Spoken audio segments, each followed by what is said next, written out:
Hello guys, welcome back to Ganga story. மீன் குழம்பும் இறால் வறுவலும் ரெண்டையும் செஞ்சு எடுத்துகிட்டு பண்ணைக்கு போகிறதா பிளான். என்னன்னைக்கு நான்வெஜ் செய்கிறோமோ அன்றைக்கி எல்லாத்துக்குமே மணிக்கும் சாப்பாடு எடுத்துக்குவோம். மணி நான்வெஜ் மட்டும்தான் சாப்பிடுவார், மற்றது எதுவும் சாப்பிடவே மாட்டார். மீன்களில் நிறைய வெரைட்டிஸ் ஆஃப் மீன்கள்லாம் வந்தது, எல்லாமே மிக்ஸ்டாக தான் வாங்கியிருந்தேன். மீன் கொடுக்குற அக்காவை எல்லாமே க்ளீன் பண்ணி கொடுத்துருவாங்க.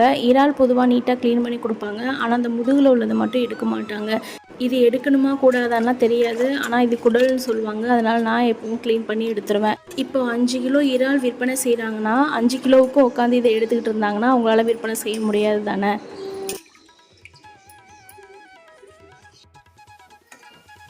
மீன் குழம்புக்கு தேவையான எண்ணெய், வெந்தயம், வெங்காயம், பச்சை மிளகாய், தக்காளி, மசாலா எல்லாம் போட்டு பெரட்டினதுக்கப்புறம் கூடவே புளியும் கரைச்சி ஊற்றி குழம்பு கொதி வந்தோடனே கட் பண்ணி வச்சிருந்த மீனையும் சேர்த்தாச்சு.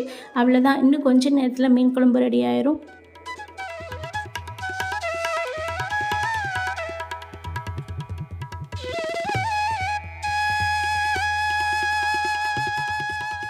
மீன் குழம்பு சூப்பராக ரெடி ஆயிடுச்சு. அடுத்து இறால் ஃப்ரைக்கு தேவையான மசாலாலாம் ரெடி பண்ணி வச்சுருந்தேன். இந்த இறால் ஃப்ரை வீடியோ ஏற்கனவே நான் ஷேர் பண்ணியிருக்கிறதுனால டைரெக்டாக வீடியோவுக்கு போயிட்டேன். இந்த மாதிரி ஃப்ரை பண்ணால் ரொம்பவே சூப்பராக இருக்கும். வீடியோ லிங்க் பண்ணுறேன், செக் பண்ணி பாருங்கள்.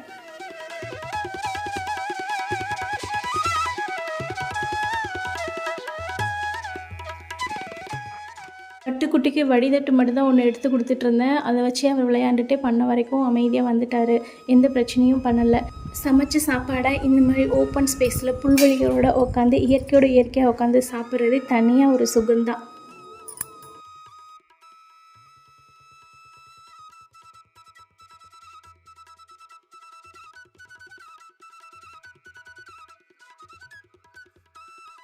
அடுத்ததாக சாப்பிட்ட பிளேட்ஸு, டிஃபன் பாக்ஸ் எல்லாத்தையும் எடுத்துகிட்டு குளத்துக்கு போயாச்சு. வாஷ் பண்ணி எடுத்துகிட்டு வரலான்னு. இந்த குளம் என்னுடைய கணவர் வெட்டினது தான்.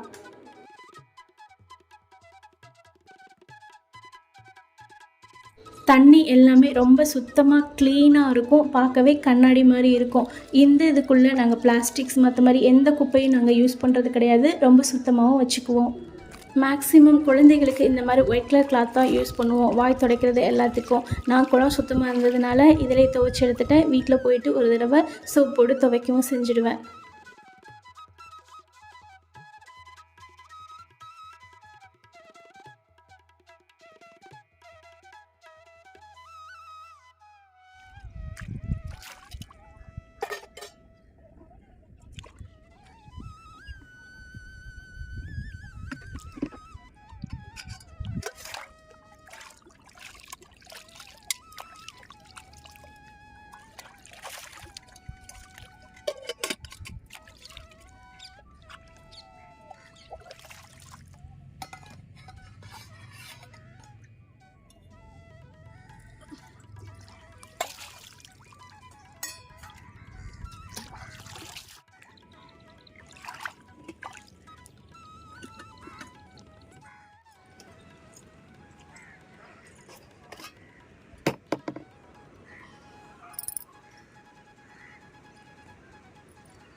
பண்ணைக்கு வந்ததோட தேக்கு மரத்தை நட்டுறலான்னு சொல்லிட்டு தான் பிளான் பண்ணோம். இது தேக்கு மர குச்சி தான், அது கிழங்குலேருந்து வந்ததுன்னு சொன்னாங்க. ஸோ இதையும் நாங்கள் நட்டிடலான்னு சொல்லிட்டு அதுக்கு தேவையான வேலைகள்லாம் என்னுடைய கணவர் பார்த்துட்டு இருந்தார்.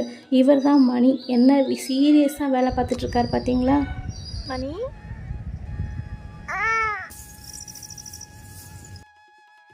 பட்டுக்குட்டிக்கு பால் எல்லாமே ஒரு ஃப்ளாஸ்கில் போட்டு கொண்டு வந்திருந்தேன். ஸோ குழந்தைக்கு நம்ம பால் கொடுத்துடலான்னு சொல்லிட்டு அவனுக்கு பாலும் ரெடி பண்ணிகிட்டு இருந்தேன்.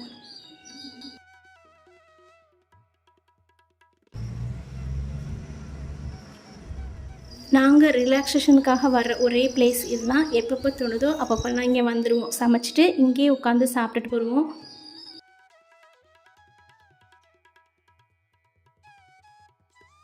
வீட்டுக்கு வந்ததும் பண்ணையில் பறித்த கொஞ்சம் பூவையும் அழகாக கட்டி வச்சுட்டேன். வீடியோ பிடிச்சிருந்தா லைக், ஷேர், கமெண்ட் மறக்காமல் சப்ஸ்கிரைப் பண்ணுங்கள்.